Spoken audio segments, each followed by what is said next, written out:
আজকে একটি জটিল বিষয় নিয়ে কথা বলবো। আর সেটা হলো যে বর্তমান যে বিষয়টা নিয়ে আমাদের মাঝে যথেষ্ট পরিমাণ আলোচনা সমালোচনা আছে। আর সেটা হলো বিশেষ করে যারা বাংলাদেশে থাকে এদের ভিতরে সমালোচনাটা খুব বেশি যে হুজুর অনেকেই দেখি যে প্রবাসে চলে যায়। আর প্রবাসে চলে গিয়েছে, এখন সে তার স্ত্রীকে রেখে গেছে। অনেকে তো আছে যে সদ্য বিবাহ করলো, অর্থাৎ নববধূ। আমি বিক্রমপুরে পড়াশোনা করেছি, তখন দেখেছি যে এই বিষয়টা আমার কাছে খুব আশ্চর্য লেগেছিল। দেখতাম যে এই মাত্র আসলো, বিবাহ শাদী করলো, হয়তো সর্বোচ্চ 10 দিন কিংবা 15 দিন সে এই সংসার জীবন সে পরিচালনা করলো। তো এরপরেই দেখা যায় সে তার এই নববিবাহিতা এই স্ত্রীটাকে রেখে সবেমাত্র যে মেয়েটা বৈবাহিক জীবনে পা রাখলো, যে মেয়েটার বয়স মাত্র 15 বা সর্বোচ্চ 20-এর কোঠায়, এমন একটা আহ, তরুণ এমন একটা তরুণীকে রেখে, যার ভিতরে যৌবনের যথেষ্ট পরিমাণ আবেগ রয়েছে, এমন একটি স্ত্রীকে ঘরে রেখে একটা স্বামী যখন চলে যায় প্রবাসে, তা হ্যাঁ, সে প্রবাসে যায় কষ্ট করে টাকা রোজগার করবার জন্য। এটা তো আমরা না করতেই পারি না, কারণ পৃথিবীতে চলতে হলে অবশ্যই টাকা পয়সার প্রয়োজন রয়েছে। তবে বিষয়টা হচ্ছে কোন বিষয় নিয়ে আমরা কথা বলবো, আর সেটা হলো যে এই যে যেই স্বামীটা তার স্ত্রীকে রেখে সে প্রবাসে চলে গেল, এখন প্রবাসে যে চলে গেল সে কতদিন থাকতে পারবে? ইসলাম এবং শরিয়া কি এ ব্যাপারে কোনো ধরনের কোনো সময়সীমা দিয়েছে? হ্যাঁ, বিভিন্ন ঘটনা থেকে পাওয়া যায় এবং শরিয়ত ইসলামের ভিতরে আছে যে একজন স্বামী তার স্ত্রীকে ঘরে রেখে, বাড়িতে রেখে, দেশে রেখে সে প্রবাস জীবনে থাকতে পারবে সর্বোচ্চ 4 মাস। কত মাস? সর্বোচ্চ 4 মাস। এর বেশি সে থাকতে পারবেই না। হ্যাঁ, পারবে কখন?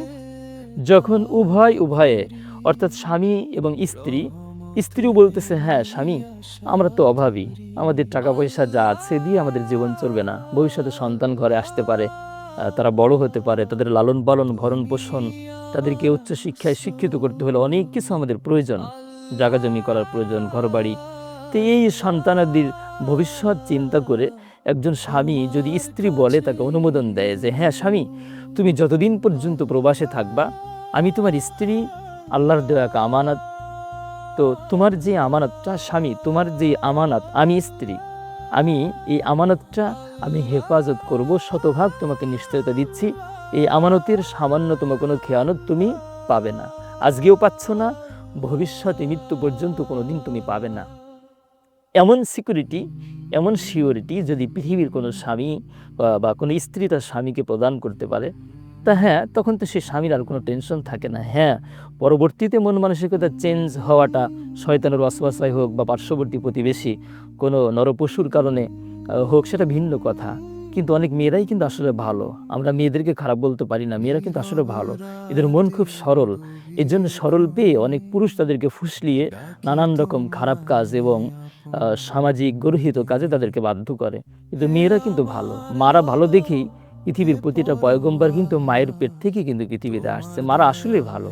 কিন্তু তাদেরকে আমরা পুরুষ নানানভাবে তাদেরকে আমরা অপকর্মে তাদেরকে বাধ্য করি, এটা আমাদের উচিত না। তো পক্ষান্তরে স্বামী, যেটা স্বামী যদি তার স্ত্রীকে বলে যে হ্যাঁ স্ত্রী, আমি তোমার কাছে ওয়াদা দিয়ে যাচ্ছি, আমি যতদিন পর্যন্ত প্রবাসে থাকবো, তোমার যে আমানত, আমি স্বামী, তোমার আল্লাহর দেওয়া যে নিয়ামত এবং আমানত, আমি কখনো অন্যায় পথে পা বাড়াবো না, আমি তোমার অপেক্ষায় থাকবো শুধুই মাত্র 2টো টাকার জন্য, 2টো পয়সার জন্য, ভবিষ্যতের চিন্তা করে তোমার ভরণ পোষণ দেওয়ার জন্য, ভাবি বা ভবিষ্যৎ যে সন্তান আমাদের ঘরে আসতে পারে তাদের দিকে লক্ষ্য করে আমি দাঁত কামড়িয়ে আমি প্রবাস জীবনে 2-4 বছর পার করে কিছু অর্থ রোজগার করে আবার আমি তোমার কাছে আবার ফিরে আসব। এমন যদি উভয়ের সাথে যদি সম্মতি জ্ঞাপন করতে পারে বা একমত হতে পারে, তবেই এক্ষেত্রে দীর্ঘকাল থাকার ইজাজত এবং অনুমোদন শরিয়ত দেয়।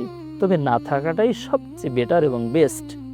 তো যাই হোক, আজকের ভিডিওটি কেমন লাগলো আপনাদের কাছে? যদি ভালো লেগে থাকে তো আমাদের এই ভিডিওগুলি বেশি বেশি ফলো করবেন, লাইক, কমেন্ট এবং শেয়ার, সাবস্ক্রাইবের মাধ্যম দিয়ে এ ধরনের মূল্যবান ভিডিও সারা পৃথিবীর মানুষ যাতে দেখে উপকৃত হতে পারে, এর জন্য আপনার যা করণীয় এগুলি আপনি করবেন। বুঝি না আসলে পৃথিবীর মানুষগুলি যেন এমন হয়ে গেছে কেন জানি না, যে ভালো ভিডিওগুলি কেন যেন দেখতেই চায় না, আর আঁকা বাঁকা এলোপাতাড়ি নোংরা কথা, নেস্টিক কথা বা অসামাজিক কার্যকলাপ, কেমন যেন বিষয়টা এমনই হয়ে গেছে, কাপড় খুলতে পারলে ভিডিও ভাইরাল হয়ে যায়, আর কাপড় খুলতে না পারলে ভিডিও ভাইরাল হয় না। এমনটা মন মানসিকতা আমাদের কেন? এই মন মানসিকতা আমাদের চেঞ্জ করে আমাদের মন মানসিকতা ইসলামিক মাইন্ডে নিয়ে আসতে হবে। আশা করি বুঝতে পেরেছেন। আবারও দেখা হবে আমি হাফেজ মাওলানা মুফতি রিয়াজুল ইসলাম মাগুরাকে নতুন কোনো ভিডিওর পর্দায়। আসসালামু আলাইকুম ওয়া রাহমাতুল্লাহি ওয়া বারাকাতুহু।